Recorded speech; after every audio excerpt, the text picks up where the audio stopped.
Hello,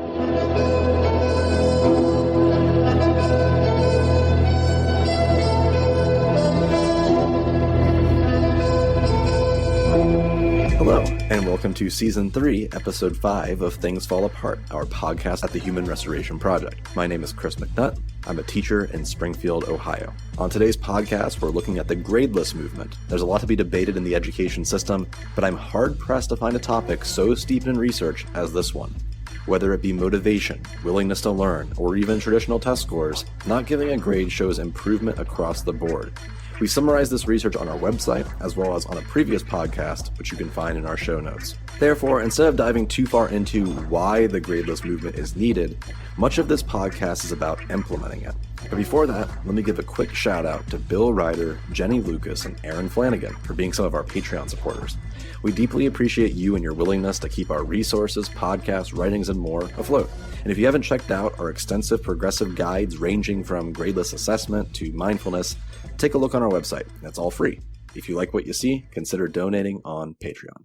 Thank you. Teachers and students remember people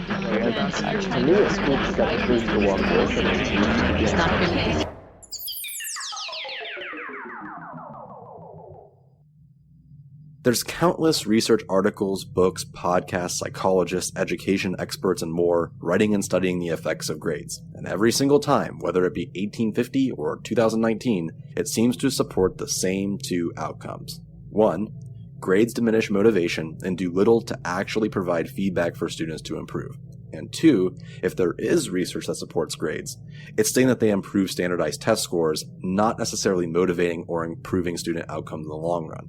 I challenge you to find data that supports otherwise. I say that not out of spite for people that disagree with this, but because I'm genuinely curious if there is any. It seems to be one of those things that is really common sense when you start thinking about it. People have thought about this for a while. Even back in Dewey and Thorndike's time, grades were intentionally brought into schools as a way to show student growth, a way to open up dialogue between teacher and student, but in practice they do the exact opposite. Essentially, grades are a shortcut that communicate pass or failure, with many students seeing anything under an A as a failure. And for those at the bottom who receive an F, they're pushed out of our schools. They're rank and filed to be the quote-unquote losers in the education system. But there's a lot of barriers to best practice, and going gradeless isn't just, I'm just going to stop giving grades.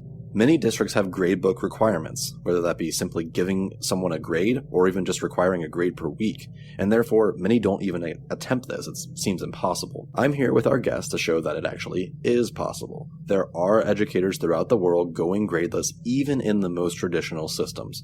Of course, there are varying degrees of making this happen, but going as far as possible within one's own district for the benefit of their students is worthwhile. Make Them Master is kind of like the larger project that I'm doing, and the book is part of it because it bears the similar title, Make Them Process It. And it's a little self-published book that I have. The main drive behind that book was I was having this really great experience with my students using writer's notebooks for writing instruction. It's really a place for a lot of informal writing, a place for students to make lots of mistakes with writing as they learn and grow without a lot of pressure for them to produce a grade. Because when I first started teaching writing instruction, basically all of my writing instruction would take place during the high stakes, big assessment type writing. So they're doing big essays, and I'm putting all of my writing instruction in those times. So it's like, here's how you pre-write, here's how you draft, here's how you revise. And then on top of that, there's just, also we got to go over formatting, and then we've got to go over like sentence level writing. So I'm packing those assignments with just an intense amount of instruction, which is really unfair to my students. I learned that over time. And so I spread it out and space it out into a writer's notebook now. And I'm talking to a colleague of mine. I'm saying, like, look at all this stuff my students are doing. He's kind of wowed by it too. And he kept telling me, like, are you writing this down? Are you writing this down? And eventually I said, I should probably write this down. This is Jeffery Frieden, who teaches English at Hillcrest High School in Corona, California, and founded Make Them Master It, an organization aimed at connecting teachers to innovate their practice through a podcast, book, and blogs. Make Them Master It? Long before I had that URL, I was dealing with, I think it was kind of born initially out of a lot of frustration, maybe even a little bit of anger. What I was noticing as I came into education in like the year 2005 was when No Child Left Behind was in full swing. And there was, in some places, a bit of a panic with how we're supposed to respond to that as schools. Looking back on it, I'm not sure the administrations I was serving under at the time fully understood what was going on, but there was basically this just real push to have test scores going up. And then when it came time to look at why the test scores weren't going up, it pretty much all fell back on the teachers. Like, hey, teachers, come on, what's going on here? And I was watching we were bearing the brunt of the responsibility, and the students were starting to bear less and less of that responsibility. And that was kind of getting me a little frustrated. I'm now frustrated about other things when it comes to, assessment and accountability. But for a time there, I said, this feels really unfair for the teachers. So I'm like, we got to get the students to do more of this, take more ownership. I mean, you've heard that's a big term that's been going around the last few years, is having students own their learning. So I wasn't using that term back then, but it's like, man, I got to get these guys to take more ownership for what's really theirs, and it's their learning. And so that's kind of where that make them master it. Like, I'm the one who's doing all the learning here. I'm the one that's constantly reflecting. When are we going to get the students to do that? So I was trying to work that in as much as I could, more and more over time, getting students to assess themselves, giving feedback to one another, not just relying on me and any kind of grade that comes down from me or from their other teachers, but to get them to take more and more ownership for what it is that they're there to do, instead of it all falling back on the teachers. It needs to fall on them. And that sounds really nice, but again, it was a frustration place where I was actually trying to push the work back on them initially. But I've really grown since then, and now it's more of a challenge that I'm bringing to my students, is like, all right, guys, how can you take more ownership for the learning? This has come up with many of our guests, but it seems like something most progressive educators share is the realization that what they're doing isn't worth it, and coming to terms with the fact that traditional education isn't just unsustainable due to how poorly it functions, but because it's ultimately soulless for the teacher. It no longer feels like you're doing what you signed up to do, which is obviously helping and mentoring kids. Instead, you're almost roboticized. You're discouraged to show any kind of true emotion, whether that be not showing any emotion, or putting on this like entertainer style moniker. Or maybe you're just held to ridiculous accountability measures and standardized testing. Could you go into further, Jeff, on what this shift looked like for you? I was really, really close to quitting. I was really, really close to throwing in the towel because of how much, and really a lot of it came down to grading at the time, where I was just expecting, largely it was me being idealistic. As a teacher, I was like thinking I could do it all. My teacher hero in my mind that I was aspiring to be, and I didn't even really know this at the time. It was like upon later reflection, but he was a bachelor and he had nothing but time to give to giving feedback to his students and getting all this work back.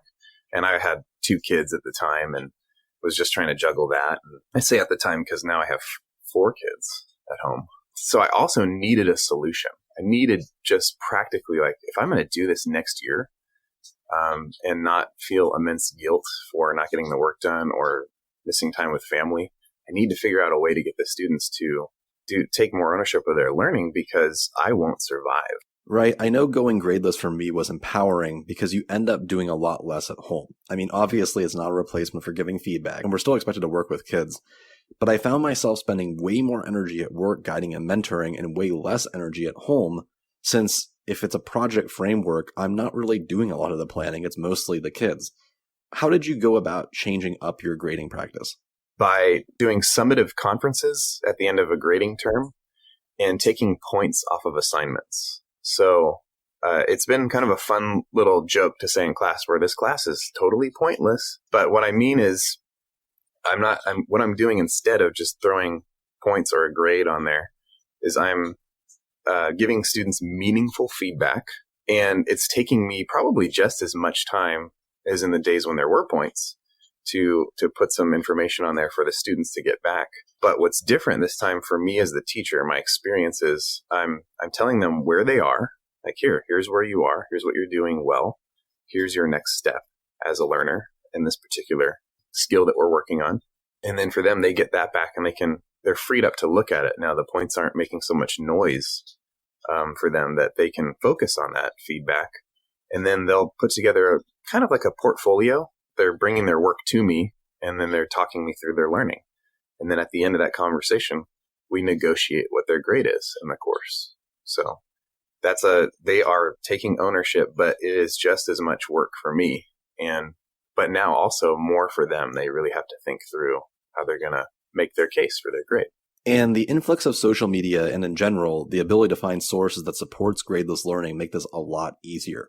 I know early on in teaching, I was always very anxious about things I was doing. I tended to overplan. I always felt like students needed to be accounted for. I had a ton of grades. It was really rote. And a lot of this was part of a savior complex, if you will, that a lot of teachers tend to feel. I wanted to be a teacher because I wanted to help others. So that teaching mythos, it makes us feel like we're trying to save the world, that students need saved, and we're superheroes almost. And I know that's not the mentality now that we should be framing education with.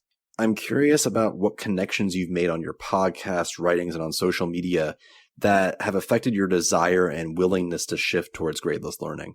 Oh, yeah, there's been a major shift in that, where I've also hit a point too in my own self-efficacy as a teacher where I don't need as many external voices or measures on me, where I'm like relying on what other people think of me, my practice, because I'm confident in what I'm doing.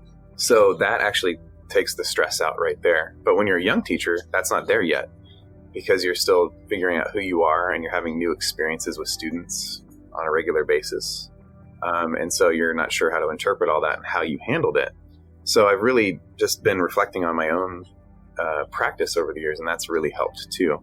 And I never really struggled with a savior complex where I felt like I had to save the students. My struggle was, it's a really weird one. I don't know if I've ever stated this online. I've talked to a few people about this before, but there was very, very early on, I think before I even taught my first class, so in my early 20s, I'm putting together my syllabus, and I'm talking about that in some venue where there's like new teachers there, and I say, like, oh man, I'm struggling with what to put on my syllabus. And I don't even remember what the guy looks like, but there's somebody there that kind of dropped this thing. Well, make sure whatever you write on your syllabus can stand up in court. That's it. And for whatever reason, that really terrible advice stuck with me. And the way I kind of describe it is every time, so I wrote in the syllabus and I tried to actually make it, legally ironclad. And then every time I'm doing an assessment of my students' work, putting points or a grade, there's kind of this thought in the back of my mind that I might have to give an account to it. So that it becomes this sort of Dickensian specter that's behind me, like this hooded figure with a gavel, like just waiting to drop the hammer on me if I don't do something right, or if I don't provide the right kind of feedback. And the way that takes shape, or the way that it took shape for many, many years for me, if you're dealing with an analytical rubric that has, say, 24 to 36 boxes of how a student could score on a piece of writing, is all of my advice, all of my feedback was how students weren't getting the top mark. So it's like, here's how you missed. And you missed here, you missed there. Ooh, you really missed on that one. And people rarely got the top scores on the categories. And so for me, it's like I'm living in fear of this specter behind me, but I'm also just giving this advice to students about how they're not doing perfect. And it's just kind of creating this bad feeling all around for everybody. And this year I decided that I'd had enough of that and I could actually name what was going on. So to find out how I could approach young teachers about that, having to move away from sort of that anxiety that's wrapped up in how we assess, is kind of becoming my new mission, I guess, is to connect people with, hey, it doesn't have to be the way that you think. It doesn't have to be this oppressive in a way. I know a lot of this isn't very easy either. I know it's really hard to convince everyone that gradeless is the way to go. I mean, if you're brought up in the traditional system, saying that everything you're used to is really the wrong way to do things is very much an uphill battle. What has been your experience in this regard? The scary part for me this year, and I still kind of wrestle with it a little bit, but now that we're most of the way through the year, I'm seeing that it works. But the scary part for me was, how do I justify this to somebody who has questions. If a parent or if an administrator has questions, which I've only dealt with a couple, and they've been pretty softball questions. So I've been fortunate in that regard. I know some people have tried to go the route that I'm going and have been met with a lot of opposition, because the way that the word I'm going to use here is schema. I mean, everyone's schema about what schooling is and what you do at school, it doesn't quite fit what I'm doing in my classroom. I mean, it largely does. There's, kids show up every day. They sit down in relatively assigned seats, and I take roll and I instruct and they do work. I mean, it looks very similar, but it's just kind of like how we get that sort of end result that we're all more or less the students are there for that grade, teaching high school. And this led us to a discussion of Jeff's platform, Make Them Master It, which is developed to connect teachers in a safe place to consider these progressive ideas. For him, it encourages practice in his own classroom because he knows that others are considering and doing the same things. For me, it's the same way. Human Restoration Project has allowed me to feel a lot more confident in the progressive ideals I try to hold up in my own classroom. Further, we as teachers can use our online platforms to bolster the why of using progressive ed, showcasing our student work. Basically, there's a level of sort of submitting to this external measure, a standardized test. And I would say if a school wanted to kind of go all in with this more student-centered approach, now with technology being relatively inexpensive and really fast internet, things like that, I feel like a school could just say, we're going to go all in on this. And instead of just like waiting for somebody else to tell us our results, how about we just show them? How about we put on our website here that we have, video, or we run a project that's all year long, and we're just constantly updating and telling the community what we're doing here and showing what our really bright students are doing. And then when the test results come out, they can kind of decide for themselves when they look at, well, here, I got all this great stuff coming out from our school and we can see what our students are doing. And then we see these results that might actually cause some questioning. I'm just, speculating. What if a school did that? I'm a huge proponent of this as well. I manage the website of our school, and I make a point to upload the projects that we're doing, including our resources and promoting social media accounts of teachers who show off student work. And we emphasize student work, not teacher work. I really find it annoying when teachers take videos of, quote unquote, engaging lessons. I'm not interested in someone's amazing techniques of control. I just want to see cool examples of what students are doing, and then I can use those ideas to propose new ideas to my kids. Next year, we're planning on having students actually all upload their work on our website and make their portfolios even public. What goals do you have for then Make Them Master It when it comes to promoting your ideas?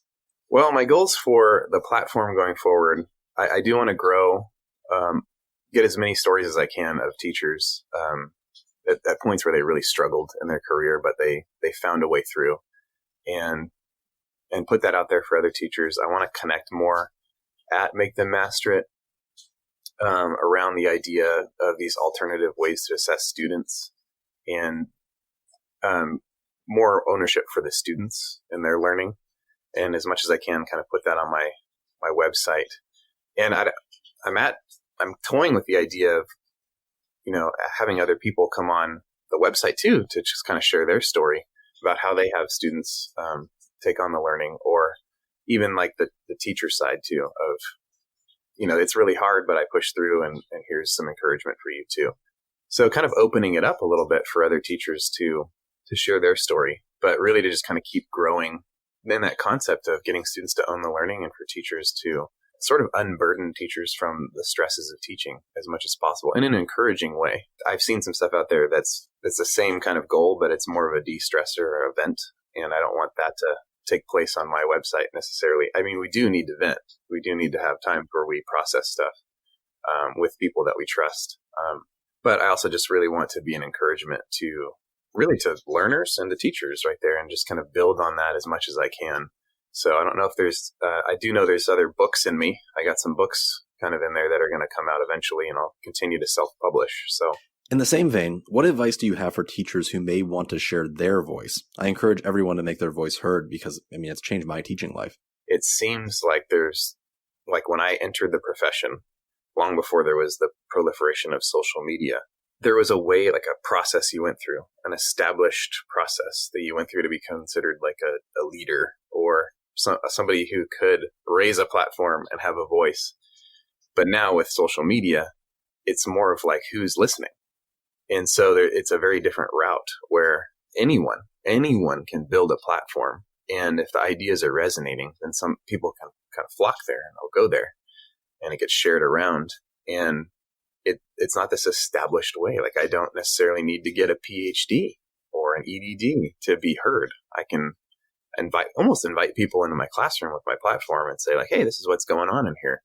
And if the ideas resonate, people kind of hover around that. And then over time, there's no actual process of this. No one's handing me a diploma and saying you're an expert. But at a certain point, I'm being treated like I'm one. And me and my colleagues who have been teaching for about the same amount of time, about 13 to 15 years, who are in the process of building a platform, are noticing these things too.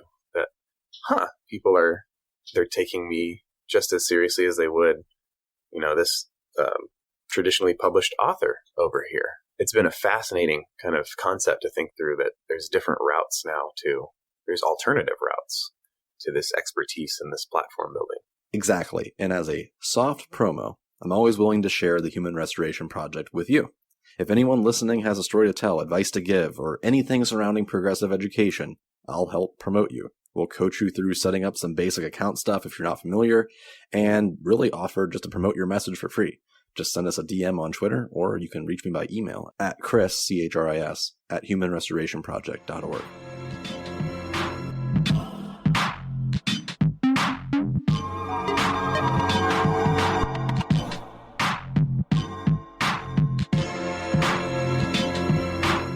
In my opinion, it's valuing the student where he or she is.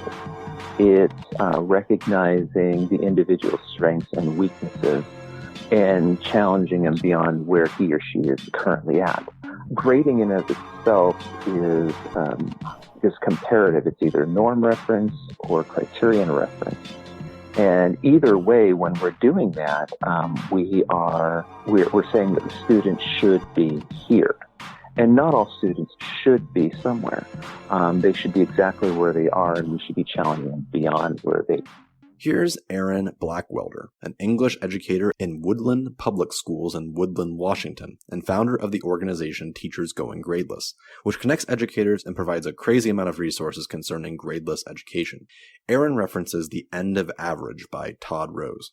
Throughout history, we have made these attempts to average or quantify things and place the ideal around something. And one of the biggest comparisons he uses is jet fighters, in that pilots we weren't very successful when we had these average built cockpits. But as soon as they started developing the cockpit to be adjustable to the pilot, then we've been able to get pilots of all sizes, shapes, genders into the cockpit, and we've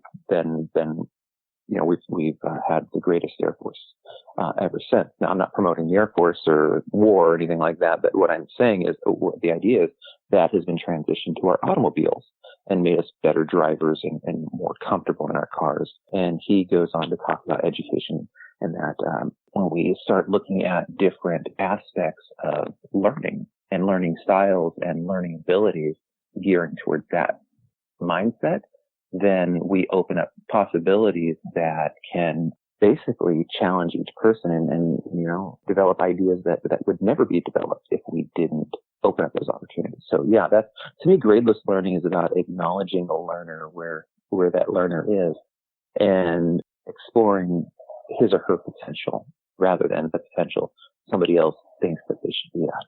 For sure, and it benefits the teacher just as much as the student. I find myself much more relaxed and less stressed when I'm not expected to put a number in for every student every single day or every single week.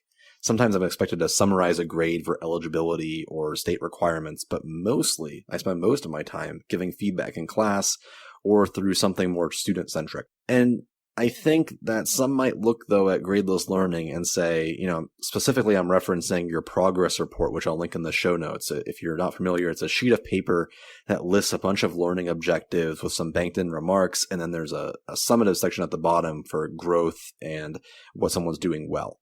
For some, they might look at that and go, man, that's a lot of work. How has gradeless learning affected your workload? In some aspects, I'm doing a lot less work than I've ever done before. I have to really think about what it is that I want to read and assess.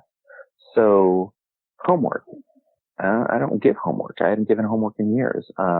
However, we do a lot of project-based and problem-based learning, and I'm looking at the work in progress constantly. And from that perspective, I'm doing a lot more in class, working with individual students, reading their work while over their shoulder, essentially, and giving ongoing feedback. So by the time that it's done and turned in, I don't need to sit down with it and assess it.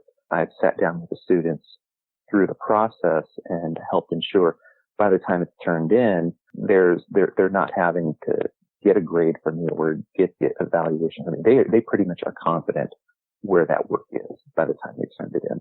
Through the process, it's a lot more work, but in the summative, fairly easy at that point. As far as building that progress report, yes, it does look pretty daunting, doesn't it? In all honesty, it takes me about 4 to 5 minutes to fill one out for each student. And that's being pretty generous with time. I can probably whip them out a little faster than that. I actually use Google Forms. I have 2 rubrics that I use that are, one is based on the Common Core and what our learning targets are for that standard. And for the one that you saw, it's based on freshman first semester. It's all about learning to use text evidence to support a claim. That's everything we do the whole semester long. And the other rubric that we use is a soft skills rubric. And both of those are embedded into the teaching and the learning in the class. And I find that the soft skills are far more important to talk about with students than the hard skills of writing. And so I like it because a lot of those conversations I have with students, like we do a lot of group collaborative work in my class. And I have this one young lady who I've had multiple conversations with. She started off the semester by complaining that she was the only one doing the work. And so I pointed it to our soft skills rubric. I said, well, let's look at this. Let's see, are you, with the collaboration, are you acting as a leader or are you taking this on yourself? Are you being respectful by taking on the work?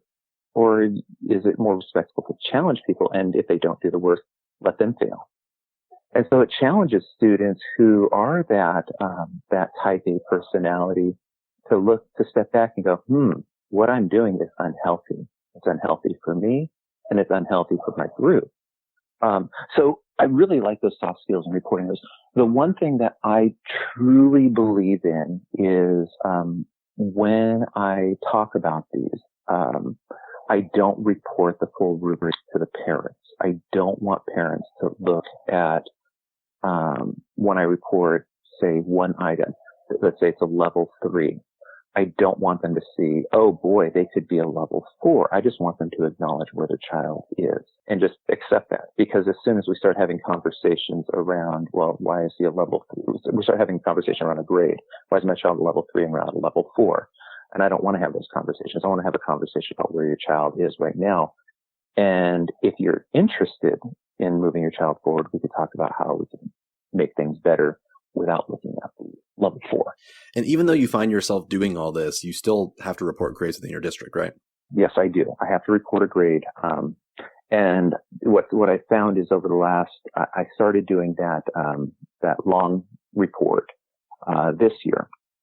And, I found that parents have loved it. They've absolutely loved it. And all they get on my report card is a letter grade. And so there's no comments, nothing on the report card anymore. It's just a letter grade, and then the child gets the long form sent home with them. And I find that I'm having more conversations with parents through email, phone calls about that report than I am about the letter grade anymore. I've not had a parent call and complain to me, why is my Billy getting a B plus and not an A or whatever it is. They're calling me and saying, hey, I noticed that in the, one of the challenges for my son, you said that he could develop his leadership skills. He's involved in this, and this. What are you seeing in class? Because I would like to help him out with that. So I enjoy those conversations, and those I think are much more meaningful than, what can I do to get my child from A- to an A? Those just don't make sense to me, those conversations. But the conversations about how to make my child a better human being are so rich and so rewarding. Of course, we have to still deal with the ramifications that grades have on our schools as well. Let's take a second and talk about the article you wrote recently called Redefining Quality, Working Toward New Measures of School Achievement, where you talk about the effect that school grading has on the surrounding community. Well, the school report card emphasizes test scores, and if you look at my article, I put a screenshot of Washington State's overall report card, and you go to any school district report card. When a state emphasizes test scores, such as Washington does, you'll notice on that screenshot that 50% of the page is directed towards the results of the test scores. And the bottom right-hand corner, it kind of hidden away under other measures, is 4-year graduation, 5-year graduation rate, and attendance. Now, I don't know why graduation rate is clumped with attendance. Who gives a crap about attendance? But graduation rate should have much more preferential treatment to it than the test scores. Isn't part of what our goals in high school is to get kids to graduate? But more than graduate, there are so many cool things going on in schools that just are not reported in state test scores. And when we only publish state test scores, we are being reductive in what is possible in a school. We know that through years and years and years of research that the number one indicator of the success of the school on state test scores is the socioeconomic status of the community that surrounds the school. So when we report test scores as the number one indicator of the quality of a school, then we're automatically disadvantaging students of poverty, students of color. I mean, we are perpetrating institutionalized racism as we continue to report state test scores, and we're going to continue to give preferential treatment to the white affluent neighborhoods. So, of course, parents who are white and affluent are going to back up the state test scores because it is going to give their children higher preferential treatment with the schools. But the sad thing is what are their schools really doing to prepare their kids for beyond? Are they just doing a really good job preparing them for the test so that they could take this test? Or are we really preparing kids for life? A lot of the things I listed off in my article, some of the wonderful things that my school does. We have 2 Washington State Regional Teachers of the Year. And this is in the past 6 years that these teachers have been recognized.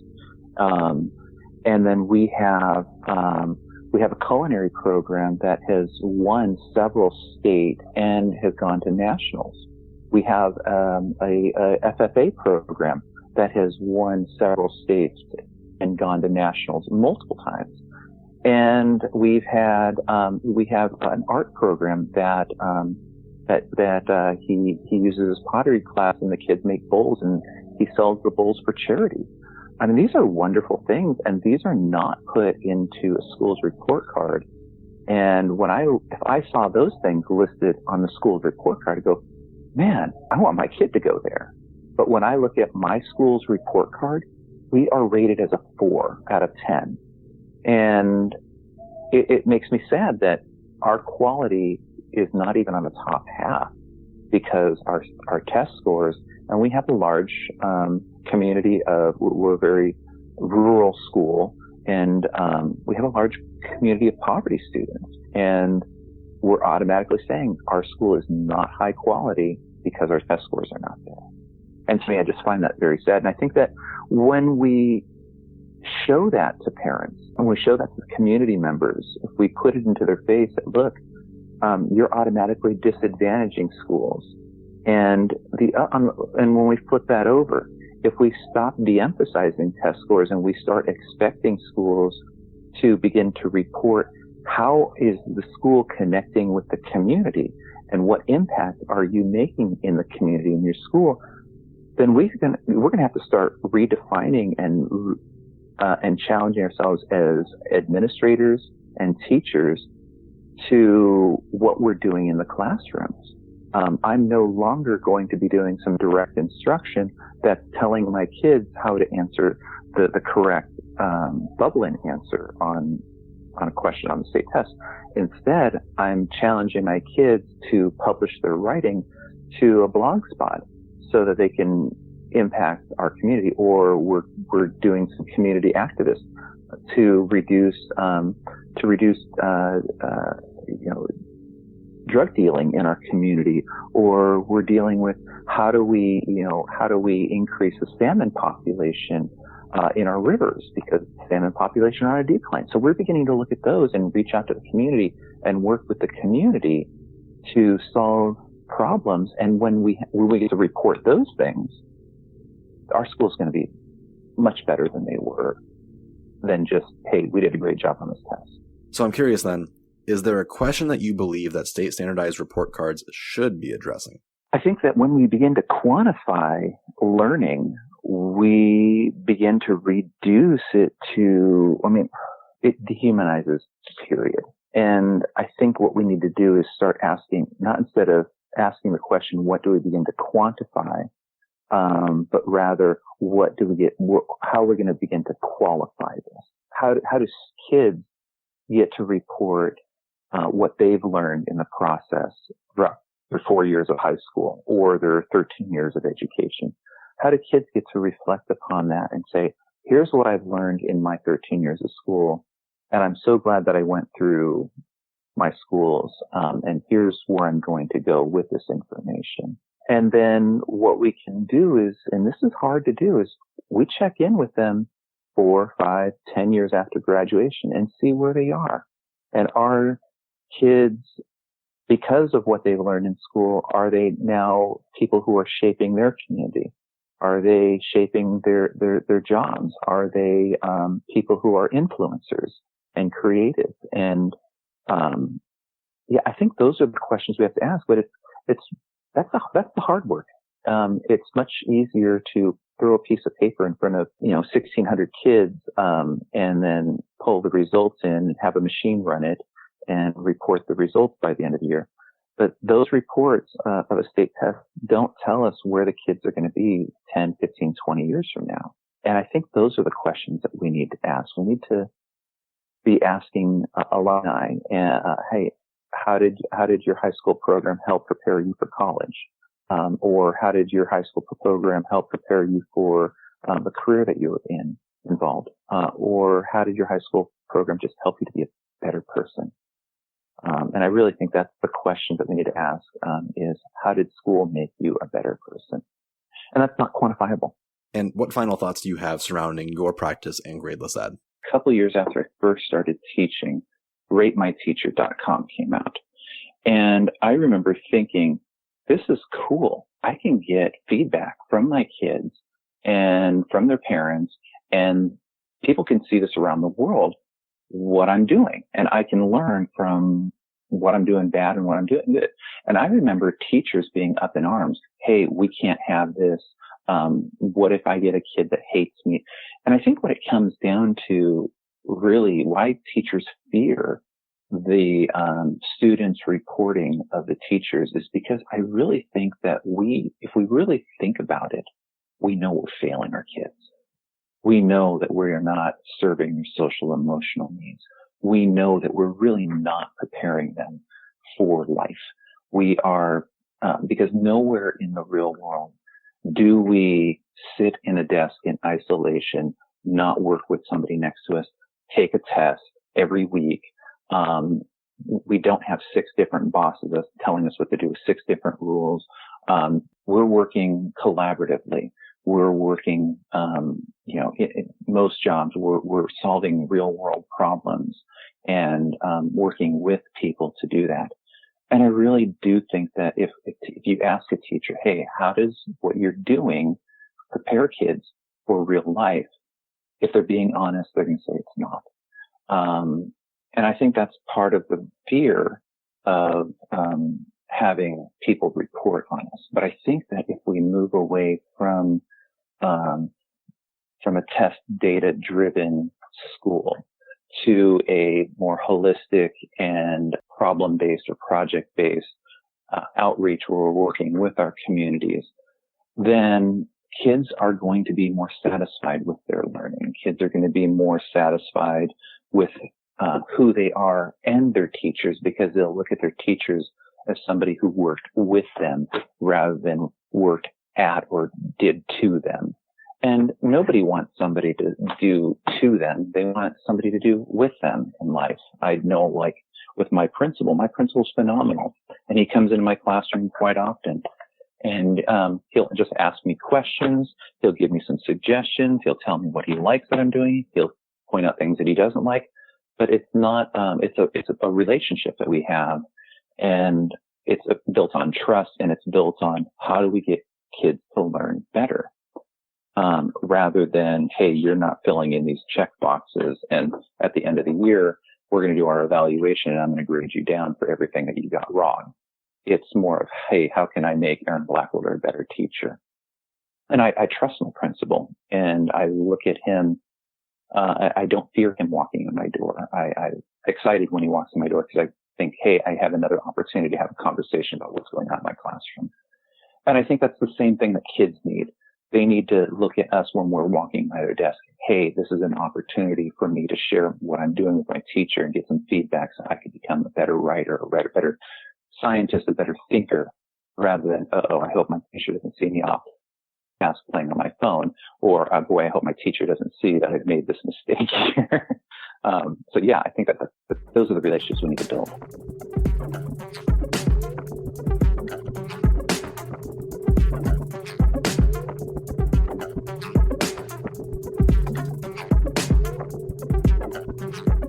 I hope you're enjoying the podcast thus far. I sincerely appreciate you listening in. And if you enjoy this work, head on over to humanrestorationproject.org to find a ton of free resources and a wealth of writings. And then, if you think we should keep going, take a gander at our Patreon page. For $1 a month, you'll receive a professional, print-ready electronic magazine of our works every 2 months. But as always, all of our work is available free online. The best practices shouldn't be gate-kept. So we're here as a resource to support progressive ed for everyone. Thank you. And finally, Nick Covington, who is both one of our earliest supporters and a social studies instructor at Ankeny High School in Ankeny, Iowa, who promotes the use of portfolio-based learning as well as other progressive practices on his social media as well as his blog. Kind of had a strange journey into education. Graduated into the Great Recession, had tons of odd jobs, worked at a cemetery, worked for the census, worked as a substitute teacher for 2 years, and then landed in Ankeny, which is the school that I graduated high school from, and kind of fell into a social studies position from there. So yeah, here I am 7 years later, I think, and teaching social studies. What was your journey like into progressive ed? Getting into progressive education and was seeing how the system cultivates accumulation, whether it's like through points or through exit tickets and those kinds of things, over like the messiness of actual thinking, and then we don't really help students develop tools to even think about their thinking or evaluate their learning. And for me, the big wake-up call was, I think maybe 5 years ago now, we had a pretty, PLC culture is a pretty strong thing in our district. So I was kind of tired of giving these cumulative finals. And so I was like, I'm going to give a portfolio for a final and just kind of did some research on that and kind of see what happened. But it was a kind of an interesting failure for the first semester because I didn't change anything about the ways that I was teaching. It was just, okay, well then let's compile this all at the end and kind of see how this connects back to standards. And so kids were putting in their like summative assessments, or they're putting quiz scores in there. And so we'd get to the end and and have these conversations, say, okay, how can you show that you learned the role of individuals and groups as promoters of change in the status quo? And they'd pull out a quiz score and I'd say, well, how does this show that you learned anything? And they'd say, well, I got a 90%. And I would say, okay, so what did you learn about individuals and groups to show that you got a 90%? And they would say, I don't know, but I got a 90%, so I must have learned it. And so it was like this circular thing, and kids were just trapped in this language of like points and grades. And so I really did realize that we need to switch. If we're going to give them a language to be able to communicate learning separate from points and grades, we need to start using different ways of communicating those things too. So we kind of act in school like if we just cover the accountability parts and try and keep students accountable, that then maybe they'll just figure it out at the end. But like really, I think what it does is just create kids who haven't had a chance to think about their learning in a meaningful way. And then they just get to the end and there's no time to reflect. They just have a GPA to show for it. But the consequences are vast. There's the kids are more risk averse. They're extrinsically motivated almost exclusively. They don't really feel like a shared sense of collaboration or obligation to anybody else, because at the end of the day, what goes in the grade book isn't what reflects your effort or your values, or and I'm pointing around the room here, the collective or group work. It's just what did I do? How can I accumulate more of those things? And so they leave school just with a lack of curiosity, of purpose or direction, and they can't ask and answer meaningful questions about their place in the world. And literally all that stuff that I described started with just a switch to portfolio conversations that failed terribly, my second year of teaching, and then realizing I was going to have to backfill all of these other, I think my lights turned off, backfill all of these other skills and abilities to be able to have these conversations. Like, you can't just go into this in the final and expect that they're going to do well. You have to model it, you have to practice it, you have to build it into the structures of your day. And that has just taken me down a rabbit hole of every other sort of thing related to those kinds of ideas. It started with portfolios. And what are the goals when it comes to using these practices? What's the point of using a portfolio and diving into gradeless learning? In thinking about like those goals of using progressive practice,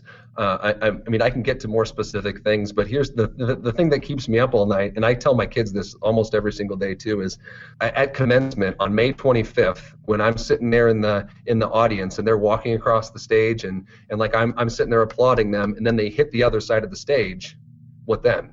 There's not going to be someone there to hold you accountable with bells and all the intense learning structures that we built up around this. You're not going to necessarily have the instant feedback of something like a grade book or all those other accountability layers that we have. So like I just asked them, okay, so what are you going to do then? So why should I do those things in my practice now if that's not really supporting you for a world without those kinds of things? So what replaces it if you're going to have to be intrinsically motivated? What replaces me asking questions or teacher-led questions when there's no teacher to lead those questions? And sure, some kids are going to have, they're going to go on to have other educational experiences, but they're going to look very different from the ones, that are in school. I think about my own college experience, or even, beyond that, in adult learning environments, and they don't necessarily look like traditional classroom practices. They look more like reflective conversations, and they look like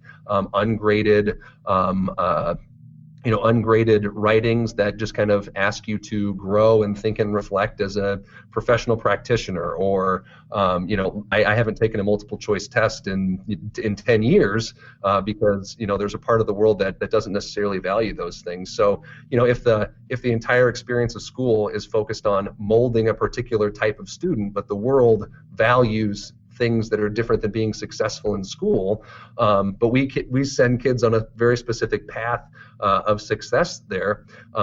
What are they going to do with the rest of their life outside of school?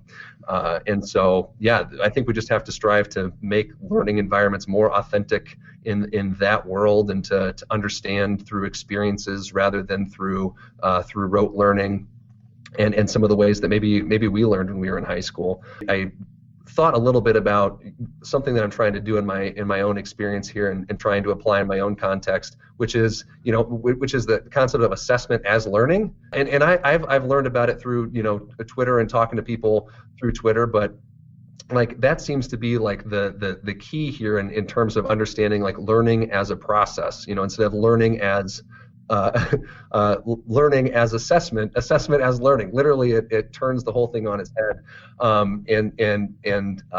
Here's a quick anecdote just from an econ class. So even in cases where students don't have a whole lot of choice over content. So say we're learning about economic systems, and to scaffold that, loosely, we're building a quick little organizer. But I'll leave a blank space in there and just say, okay, draw a symbol, draw a cartoon, draw a diagram, draw something that to you, represents in their brain economic systems.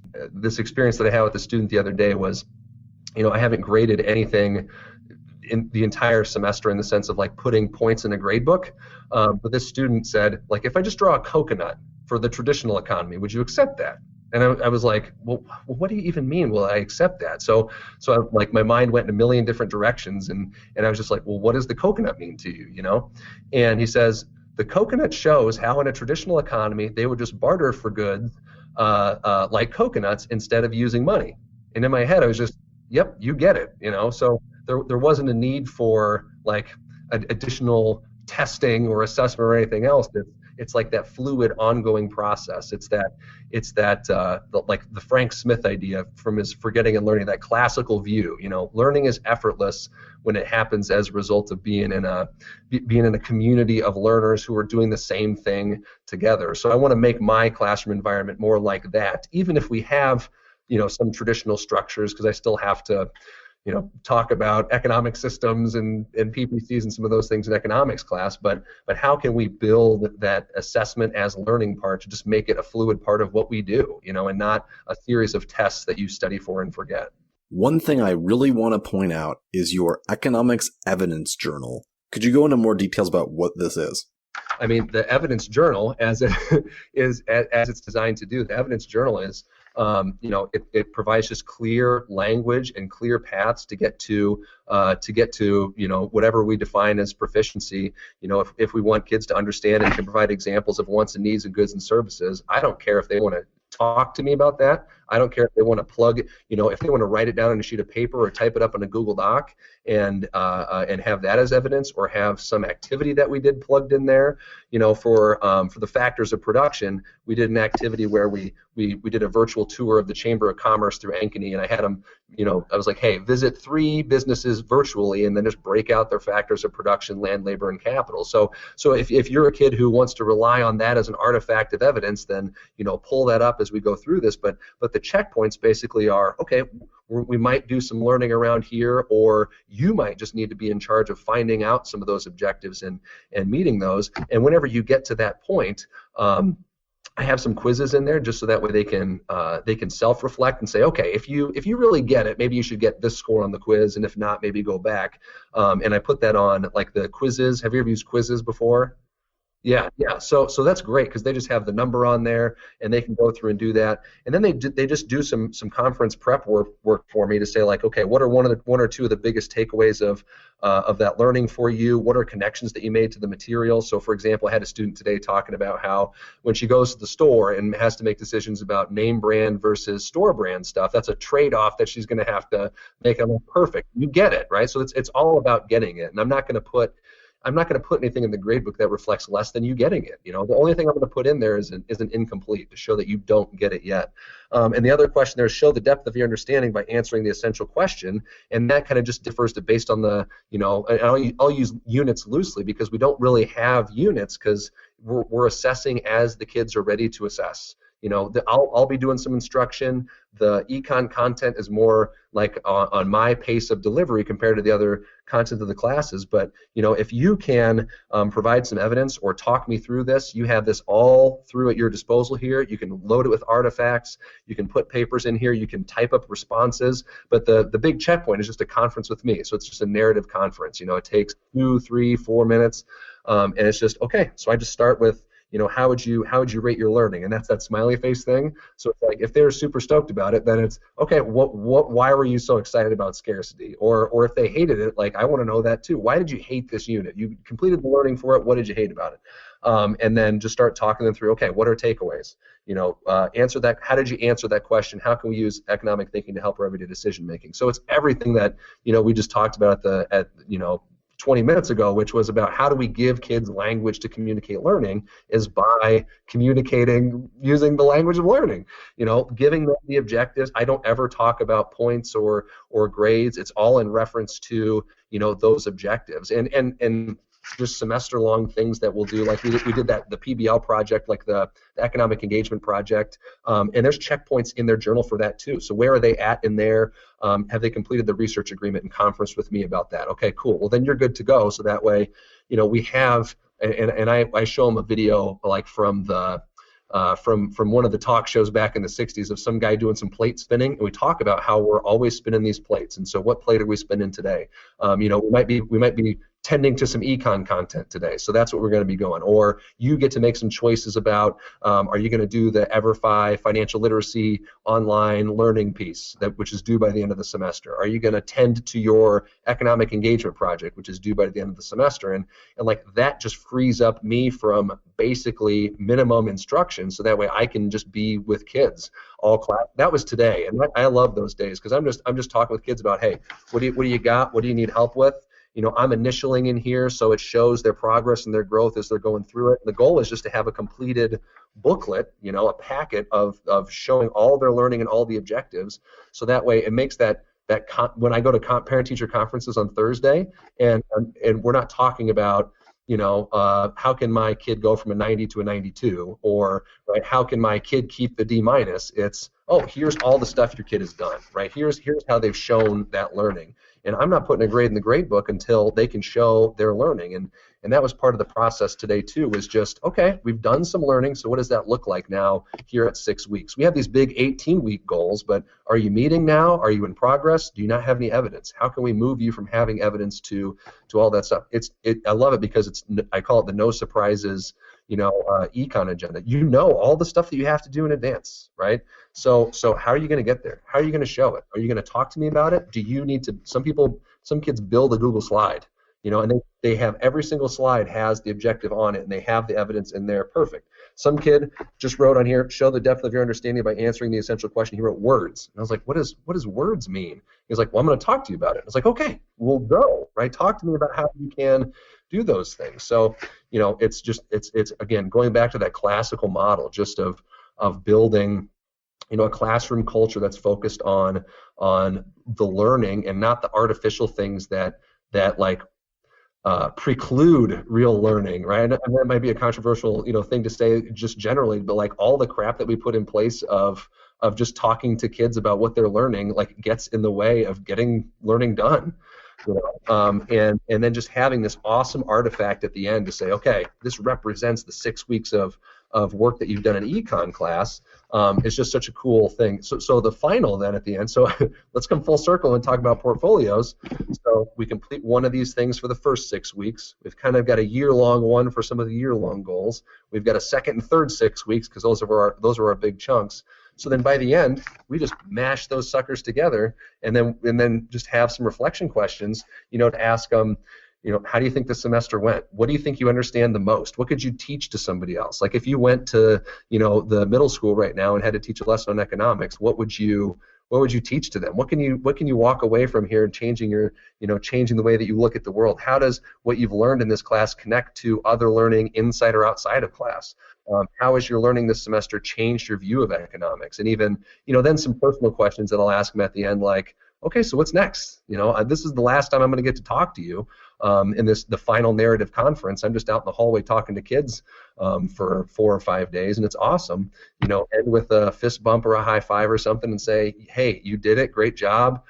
So glad for the thing that's coming up next. And none of the baggage of redos and retakes and grade grubbing and all of that stuff. It's a focused conversation on how are you doing on the learning, how are you doing on your goals, how are you doing on my goals sometimes.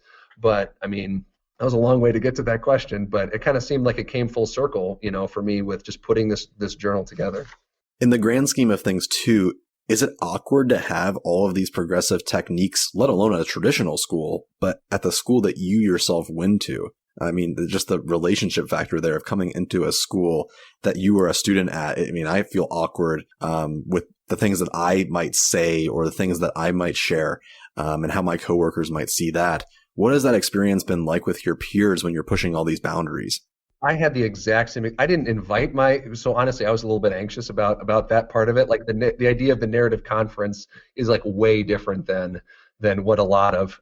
I've been doing portfolios for 5 years, and nobody else like around me has even dipped a toe in that. So I'm always the weirdo out in the hallway talking to kids, and people are closing their doors because they're taking a test or something, and I guess whatever, do your thing. But it was so interesting because it's not just about the learning, but the relationships that I have with kids are from first semester are so much stronger than any relationships that I've ever had, because you don't end with that single stressful moment of, I'm stressed and anxious. The last time you see this kid is when they're at their most stressed and anxious, and when like their grade is on the line to pass this final. It's just like, hey, let's just celebrate and talk about what's next for you here, because this is the last time we're going to get to do these things. So I was out in the hallway. We're kind of by a stairwell that goes to our second floor, and our head principal was walking by and walking up the stairs, and I was just talking to a student, and we were just kind of going through that list, right? So talking about what it is that they learned, or talking about the next steps for them, and I was just asking him questions, and he stops and he kind of walks a few steps back, and he just has a big smile on his face, and he's like, oh, I had heard that this is what you were doing, but it's just so great to actually hear you doing this, and I love what you're doing. And he gave me a fist bump, and he gave the student a fist bump on here too, and then just like stuck around for a few more seconds, and then walked back upstairs. So I think people are afraid, like, oh, if I don't have a score to show other kids know something, but the thing is, then you don't even, you're too scared to try something new, and you don't even know what the rewards could be reaped for those kinds of things, and thinking that administrators wouldn't support that. But here I am in the hallway under the stairs talking to kids about their internships or their college choices or something else, and admins smiling and walking around giving fist bumps. So I think it works out. You're super active on Twitter too. You're incredibly involved in posting your thoughts and sharing ideas. What are you finding on social media that you might not find in the quote unquote physical world, if you will? Back when I was kind of making this transition, I was on more of like, an instructional leadership team. I've been on a PBIS team. I've been on the standards-based grading team and all those things. And I thought maybe those would be the vehicles to be able to do that kind of work. But I found that like those are just vehicles to like systematize more of the doing school part of those kinds of things. So like over the last 2 years, I've really just dropped out of the instructional leadership stratum, I guess, of colleagues. But and then in continuing the Twitter work, that actually has led into a lot of great conversations. Like maybe you've seen between